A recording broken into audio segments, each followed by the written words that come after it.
안녕하세요.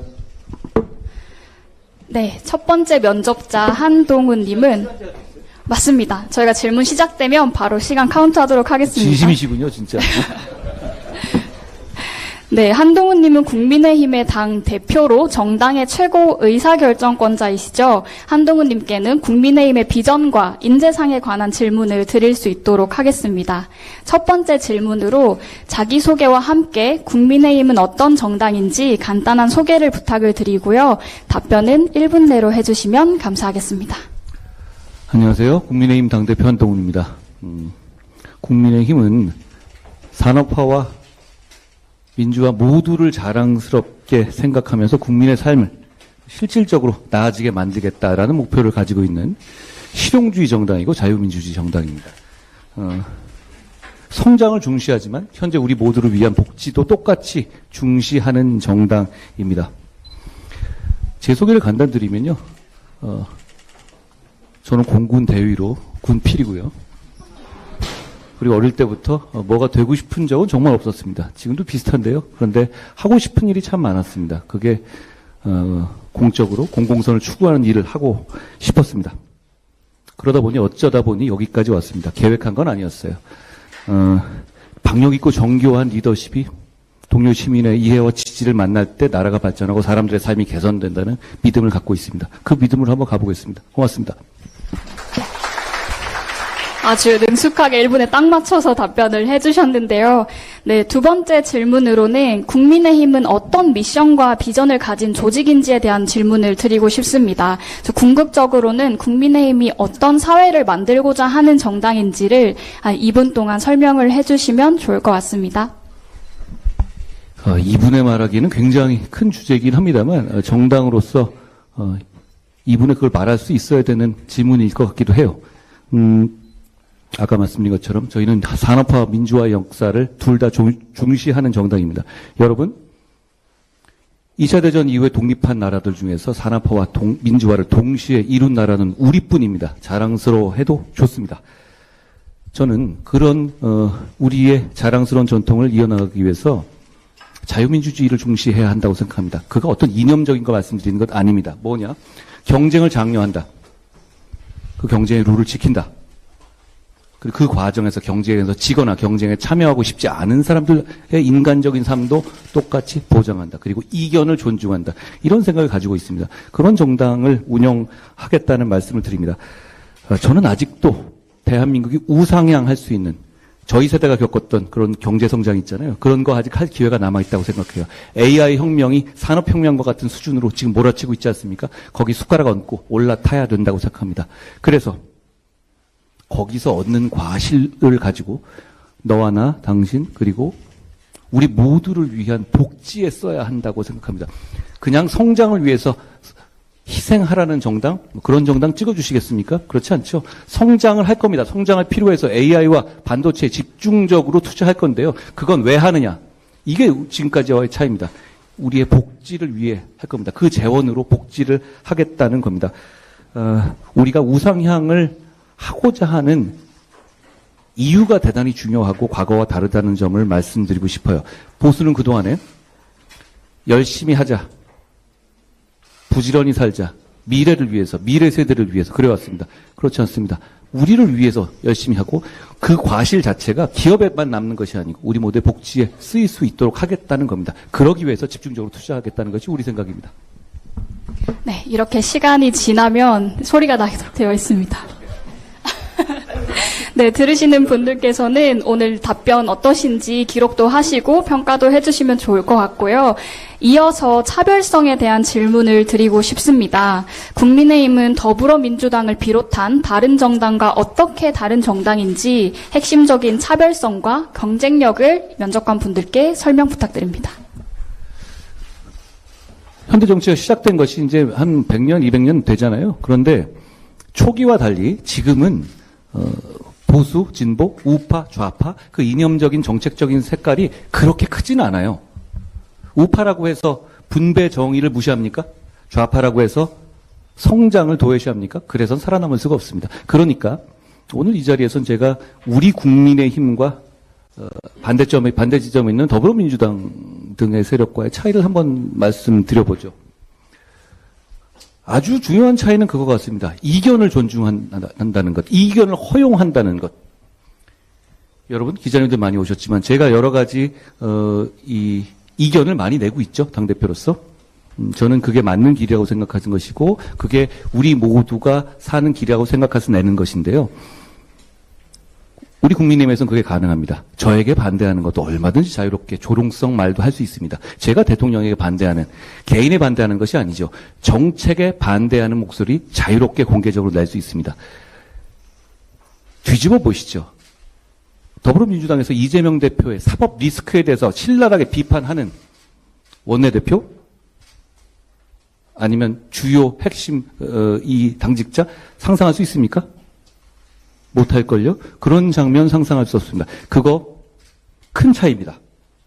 저는 국민의힘은 아직 건강한 민주주의가 살아있는 정당이라는 점을 말씀드리고 싶습니다. 이건 사회자님 말씀하신 차별성이기도 하고 경쟁력이기도 하다고 생각합니다. 또 하나는 복지를 보는 관점입니다. 거칠게 말해서 더불어민주당은 회사 문 닫고 청산해서 나눠주겠다는 식의 복지입니다. 25만 원 주겠다. 받고 콜 5만 원 더. 이런 거죠. 우리는 성장에 집중적으로 투자해서 그 성과로 복지를 하겠다는 겁니다. 그 차이고, 이 차이가 크고, 결국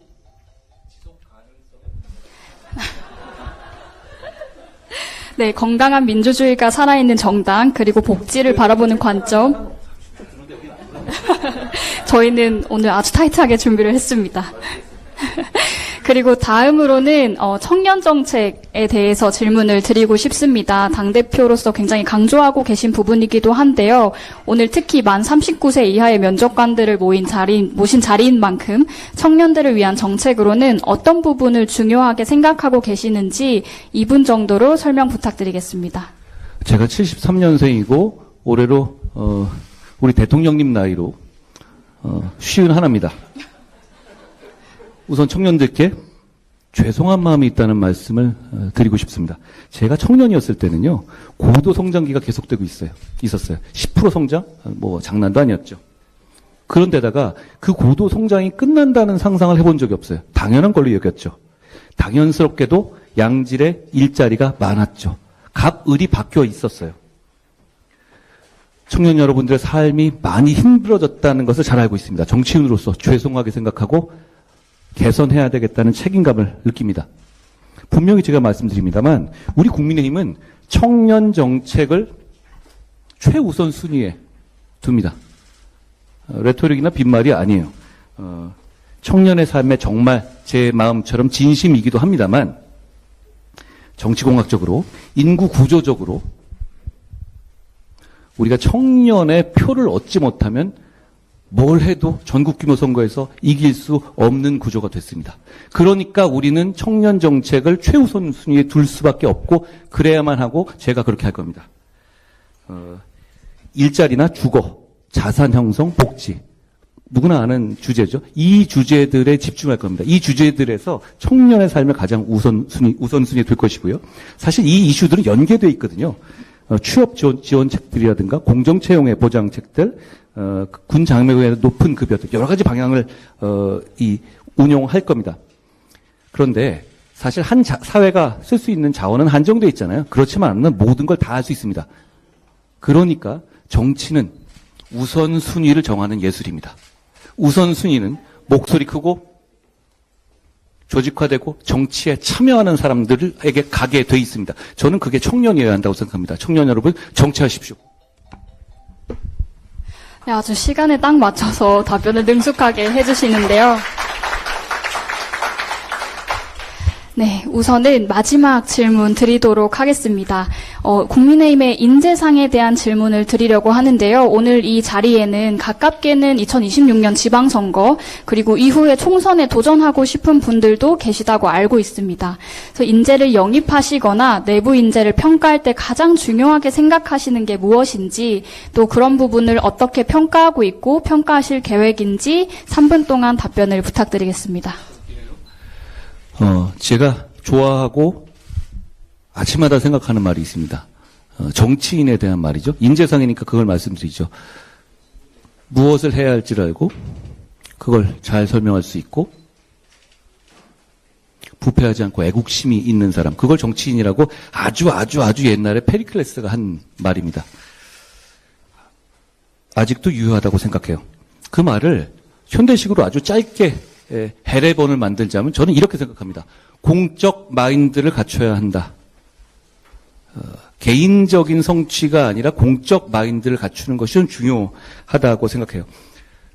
정치인은 공적 마인드를 가지고 공공성을 추구하는 사람이니까 그게 생활이 됩니다. 그런데 생활과 직업이 섞이게 되면 그게 뭉개지기가 쉬워요. 그러니까 스스로에게 계속 주입해야 됩니다. 아, 나는 공적 마인드를 가져야 된다. 공적 마인드를 우선해야 된다. 또 그렇게 계속 생각하다 보면 좀 멋있는 말 좀 하다 보면 또 그렇게 따라가게 되더라고요. 저는 그래야 왔습니다. 저도 부족한 점이 많아서 그걸 매번 주입하고 있거든요.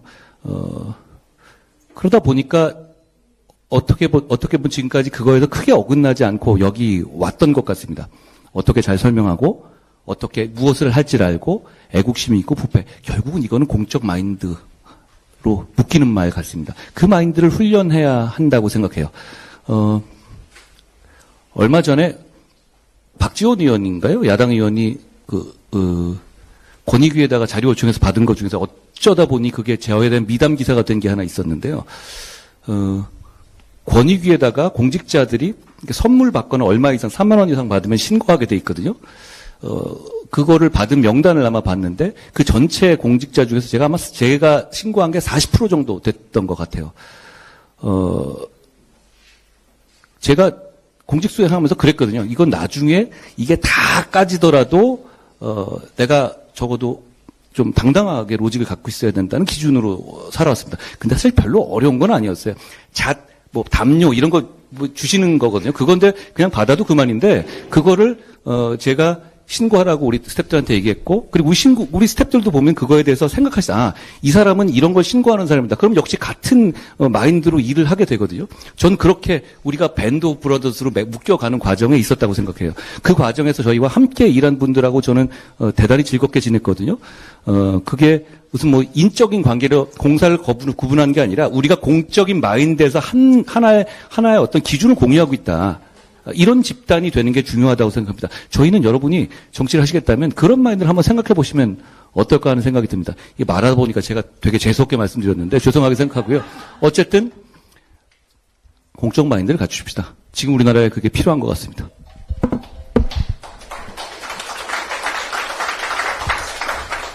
네, 공적인 마인드를 가진 인재 얘기해 주셨고요. 한동훈 면접자님께 지금 이 세션에서 준비한 질문은 여기까지입니다. 수고하셨고요. 잠시 대기석으로 이동 부탁드리겠습니다. 네.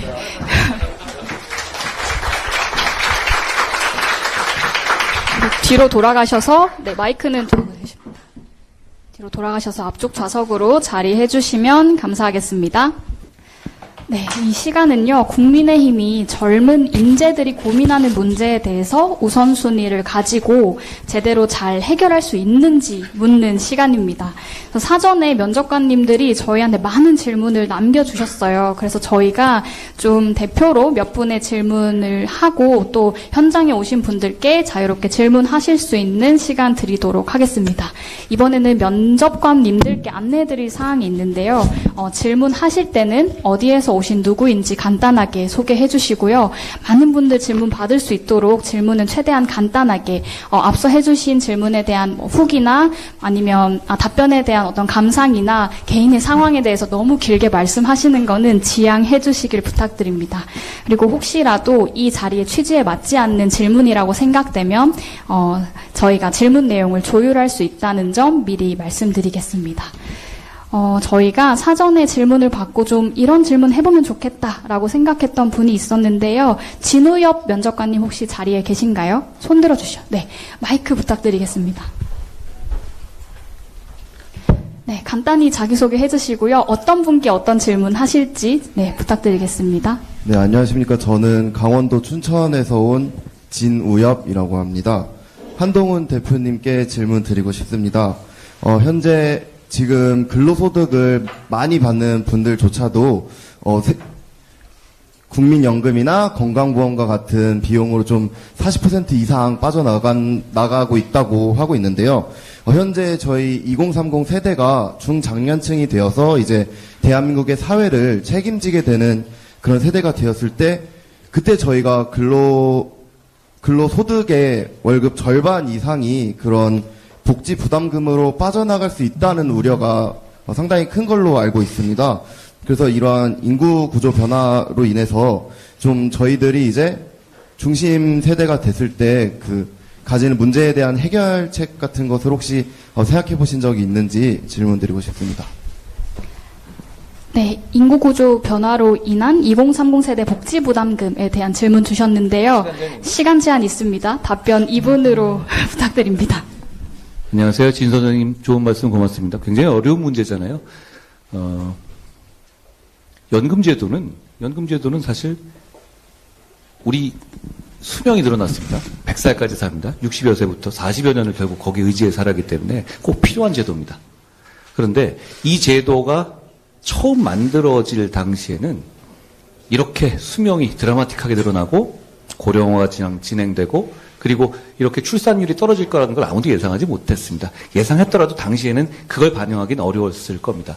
그러니까 중요한 문제, 아주 어려운 문제를 해결하는 두 가지 방법이 있어요. 사회가. 첫째가 해결책을 찾는 거고요. 둘째는 범인을 찾는 겁니다. 이 문제는 범인이 없어요. 누가 잘못한 건 아니에요. 그렇죠? 그렇지만 또 완벽하게 모두를 만족시키는 해법도 없습니다. 그러니까 어려웠고, 그러니까 과거 정부들이 계속 미루면서 여기까지 온 겁니다. 그런데 지금은 더 이상 미뤄서는 정말 큰일 날 상황이 된 겁니다. 그러니까 지금 연금개혁은 필요합니다. 그런데 말씀하신 것처럼 그런 젊은 세대 입장에서 이거는 사람들은 우리 기성세대가 더 많이 사는 동안에 우리가 기성세대를 부양해야 되는 거 아니야? 그 왜 우리가 그래야 되지? 충분히 그런 생각을 하실 수가 있습니다. 그런 점들 충분히 고려해서 정책을 만들어야 하는 것이고요. 그래서 지금 현재는 자동 안정화 장치를 넣는다든가 세대별로 요율 인상의 속도를 다르게 한다든가 이런 부분이 들어가 있거든요. 근데 그럼에도 불구하고 불만이실 것 같아요. 정책은 지금 현재 국회 단계에서 어떤 결정을 할지에 대해서 아직은 결정되지 않은 상태입니다. 그런데 그 과정에서 제가 드리고 싶은 말씀은 청년 여러분들께서 목소리를 많이 내주십시오. 결국 목소리를 많이 내고 가장 불만을 많이 내는 쪽의 입장을 들어줄 수밖에 없습니다. 저는 그 과정에서 많은 목소리를 내주십사 말씀드리고 저희도 그 목소리를 대변하기 위해서 최선을 다하겠다는 말씀드립니다. 제가 말씀드렸죠. 국민의힘은 청년의 지지 없이는 안 되는 상황입니다. 저희는 여러분 편입니다. 고맙습니다. 네. 다음으로 이어서 한동훈 당대표님께 질문 이어갈 텐데요. 네, 정우진님 어디 계신가요? 네, 정우진님께 마이크 부탁드립니다.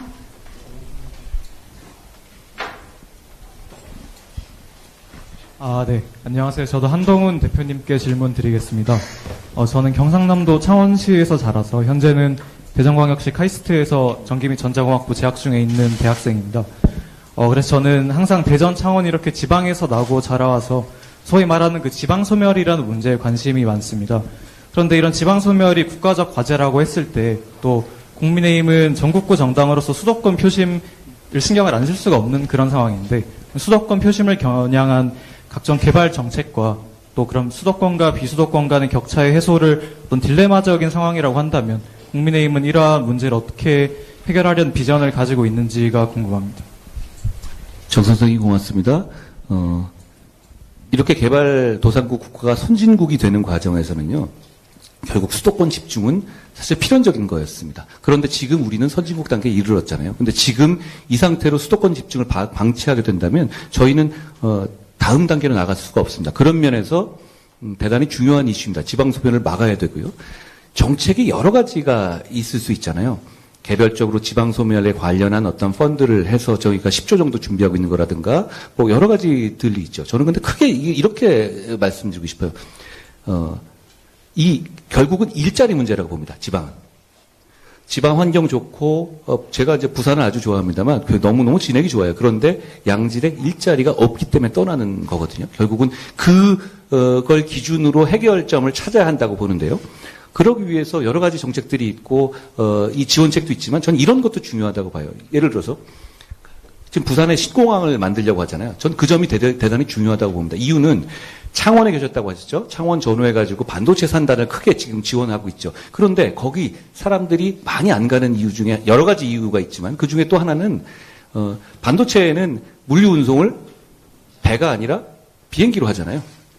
그런데 인천공항에서 와서 거기까지 가야 되는 상황이잖아요. 그러면 이 차이가 작지만 굉장히 경쟁력이 차이를 가지고 있어요. 그런데 그런 차원에서 부산에 지금 저희가 신공항을 크게 만들죠. 역시 그것도 그런 함의가 있는 겁니다. 그 지역에 관한 인프라 확충은 단지 그 지역에서의 편의를 하는 것뿐만 아니라 그 지역에서 일자리가 몰릴 수 있는 기회를 만드는 거라고 생각해요. 그런 차원에서 저는 지역의 인프라를 그냥 무슨 공약 하나 하고 그 지역에다가 뭐 하나 일자리만 공사에서의 무슨 그 지역에서의 기분 좋게 해준 이런 문제가 아니라 일자리 차원에서 진행돼야 된다고 저희가 그렇게 주장하고 있죠. 또 하나는 지역이 강해져야 된다. 지금 경북하고 대구가 통합하려고 하고 있죠. 정부 그거 지원합니다. 그런 식의 방향을. 그래서 자기들이 뭉쳐서 수도권과 대항할 수 있는, 그러니까 수도권에 떨어지는 콩고물을 갖겠다가 아니라 수도권과 대항할 수 있는 어떤 클러스터를 만들어야 된다고 생각해요. 그 과정을 지금 진행되고 있고 정부 여당 차원에서 지원할 것이라는 말씀을 드립니다. 정 선생님 고맙습니다. 굉장히 촉박한 시간에도 답변해 주셔서 감사합니다. 이제는 현장 질문을 좀 받아보려고 하는데요.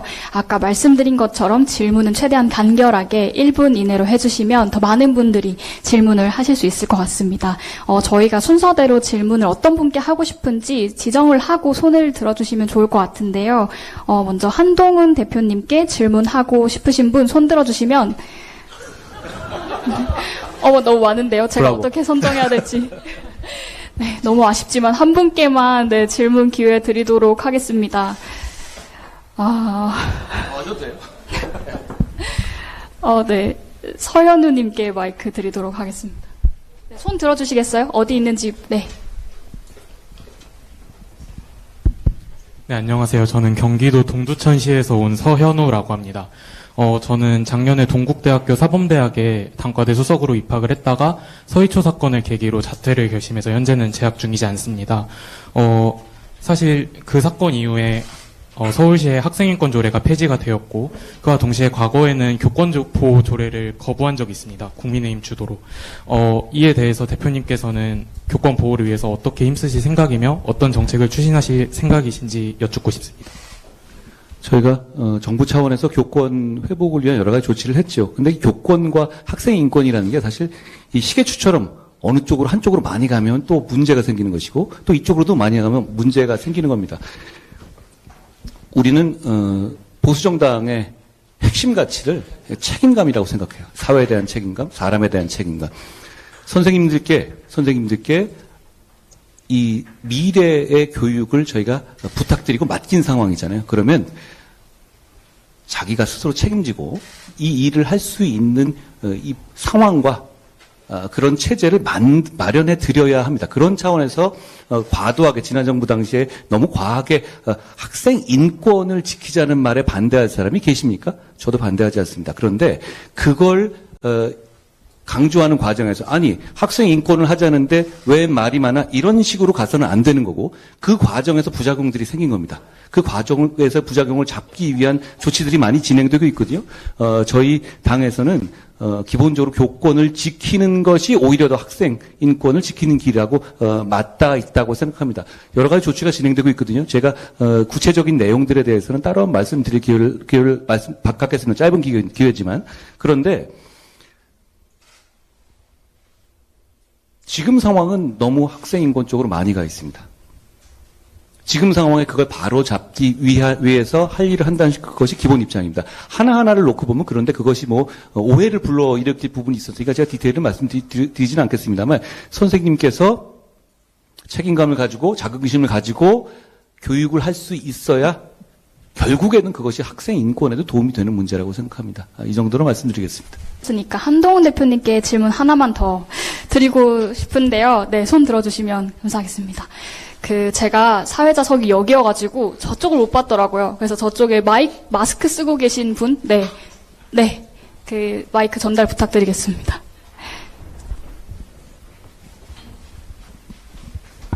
소외된 지역까지 확실하게 캐치하시는. 저 안 불러주시면 제가 이쪽 얘기하려고 그랬는데 너무 감사합니다. 저는 지난 총선 때 선거 캠프에서 청년 의제 관련된 공약을 낸 경험이 있는데요. 그때 사실 반응이 좋지 않았던 경험이 있어서 선거철이 끝나면 청년 사회 문제가 정쟁이 묻히는 일에 실망을 느꼈던 유권자 중에 한 명입니다. 혹시 앞에서 제가 하고 싶었던 질문 비슷하게 하셔서 저는 조금 더 구체적으로 여쭤보면 청년 정치인 육성을 위해서 제시하셨던 것 중에 하나가 또 지구당 부활이기도 한데 이 정치개혁 아젠다가 청년으로부터 출발한 것인지 아니면 정당 내부 논의나 지도부 논의에서 출발한 것인지가 궁금합니다. 반갑습니다. 조금 포괄적으로 말씀드리죠. 우리 국민의힘이 더 청년에 맞는 정당입니다. 왜 그런지 아세요? 우리는 개인의 자유를 존중하고 개인의 성장이 대단히 중요하다고 생각해요. 더불어민주당이 갖고 있는 어떤 전체주의적인 어떤 전체적으로 어떤 하나의 목소리에 따라 저희는 그러지 않아요. 그런데 저희가 그동안에 그런 이미지를 갖추지 못했어요. 그러니까 우리를 볼 때 강약 약강 이렇게 보이잖아요. 그런데 실제로는 우리의 지향점은 그렇지 않고 보수가 갖고 있는 것은 오히려 강강약약에 가깝습니다. 그런 정치를 하겠다는 생각으로 저는 와 있고 나름 그런 인생 살았다고 저는 생각해요. 그런데 청년 정치 대단히 중요합니다. 그런데 지구당 같은 거는 이 디테일의 문제고 저는 이렇게 생각합니다. 조금 더 넘겠는데요. 우리가 그러니까 이 정치를 하는 트랙이 여러 개 있거든요. 저처럼 다른 영역에서 하다가 이렇게 오는 경우도 있죠. 우리 진 의원처럼. 그리고 우리 유희동 의원님처럼 정치를 처음부터 하면서 업으로 쌓아가는 영역이 있어요. 둘 다 강점이 있습니다. 둘 다 어느 한쪽만 가겠다는 입장이어서는 안 돼요. 그런데 우리 당은 그동안에 이 두 번째 패스가 사실 제대로 작동하지 못했어요. 명망가 위주로 한번 데려다 놓고 한번 해봐라. 이런 거였죠. 그런데 저는 이래야 한다고 생각해요. 직업으로서 처음부터 정치를 선택하는 길이 열려 있어야 된다고 생각해요. 보통 그렇게 하게 되면 오히려 더 구태가 된다 이런 말씀 하시지 않습니까? 꼭 그렇지 않아요. 케바케 사바사입니다. 헬무트 콜이 17살에 지역 정당에서 정치 시작했습니다. 처음부터 의원이 국회의원이 된 건 아니잖아요. 하나하나 단계를 밟아가면서 성장해 왔죠. 우리는 그런 단계, 예를 들어서 구의원, 시의원이나 이런 데부터 시작하고 이렇게 직업 정치인으로서의 자기 역량을 키워오는 그 패스 자체가 잘 없었어요. 저는 그걸 만들고 싶습니다. 그걸 해야만 보수 정치의 청년 정치가 제대로 살아난다고 생각해요. 청년으로서 이미 뜬 라이징 스타를 데려오는, 예를 들어 진종호 같은 이미 청년으로서 다른 분야에서 이미 스타가 된 사람을 모셔오는 것도 필요합니다. 그건 우리 정당이 갖고 있는 어떤 자성이라든가 이 매력을 보여주는 것이니까요. 그렇지만 그것 못지않게 처음부터 직업 정치인으로서 공공선에 봉사하겠다는 마음으로 출발하신 분들이 생활을 할 수 있게, 그러니까 생활인으로서 돈도 벌 수 있어야 되거든요. 생활을 하면서 점점 커나가서 결국 국회의원도 되고 대통령도 되고 이런 길 자체가 열려 있어야 한다고 생각합니다. 그게 청년 정치의 기본이고 지역당의 부활도 역시 그 길 중에 하나가 될 거예요. 그렇지만 그게 전부를 통할하는 건 아니고 사실 지역당보다는 청년 그런 아이디어도 있었습니다. 그래야만 이 자생적인 이 정치가 가능한 것이니까요. 그런데 결국은 그 길 자체가 열려 있어야 되고 그 길과 서로 이 명망가들을 모셔오는 것과 그리고 처음부터 밟아나가는 계단을 만드는 것 둘 다 같이 있어야 강해지는 정당이 될 거라고 생각해요. 저는 그런 정당을 만들기 위해서 노력할 겁니다. 아까 청년 페스타 말씀하셨는데요. 아까 말씀드린 걸 다시 말씀드리죠. 청년에 대한 제 마음은 진심인데요. 그런데 대단히 전략적이고 이기적인 마음이기도 해요. 왜냐하면 여러분의 지지가 없으면 우리는 망합니다. 이미 그러고 있어요. 그렇기 때문에 우리는 그 길로 갈 수밖에 없습니다. 그 마음과 이 우리의 필요를 더해서 여러분께 다가갈 겁니다. 그 과정에서 결국은 그건 말로 되는 게 아니라 청년 정치가 과연 커갈 수 있는 길을 만들어 주는 거예요. 모든 사람이 진종호처럼 총을 잘 쏠 수는 없잖아요. 그래서 그런 식으로 밖에서 이미 충분히 검증받은 다음에 들어오는 청년 정치를 자리매김할 수는 없어요. 청년이 오셔서 저희 당에서 우리와 함께 길을 가면서 성장할 수 있는 길을 만들어야 되고, 그 과정에서 무료 봉사가 아니라 생활을 할 수 있고 정치인으로서 커갈 수 있는 길을 만들어야 한다고 생각합니다. 그 길을 만들어 보겠습니다. 지켜봐 주시면 고맙겠습니다. 네, 답변 감사합니다. 오늘 3분 포함해서 6분의 면접자님들께 또 면접에 끝까지 충실하게 임해 주셔서 면접관분들 대표해서 감사 인사를 드리고요. 마지막으로 이렇게 한 자리에 모이기 어려우니까 오늘 기념사진을 좀 촬영을 하려고 합니다. 네, 하겠습니다. 하나, 둘, 셋 하면 안녕 해주세요. 네, 조금 더 해주세요. 네, 다시 안녕 계속 하겠습니다. 네. 네, 사진 촬영 요 정도로 마무리하도록 하겠고요. 네, 이렇게 해서 영면접은 모두 마무리하도록 하겠습니다. 네.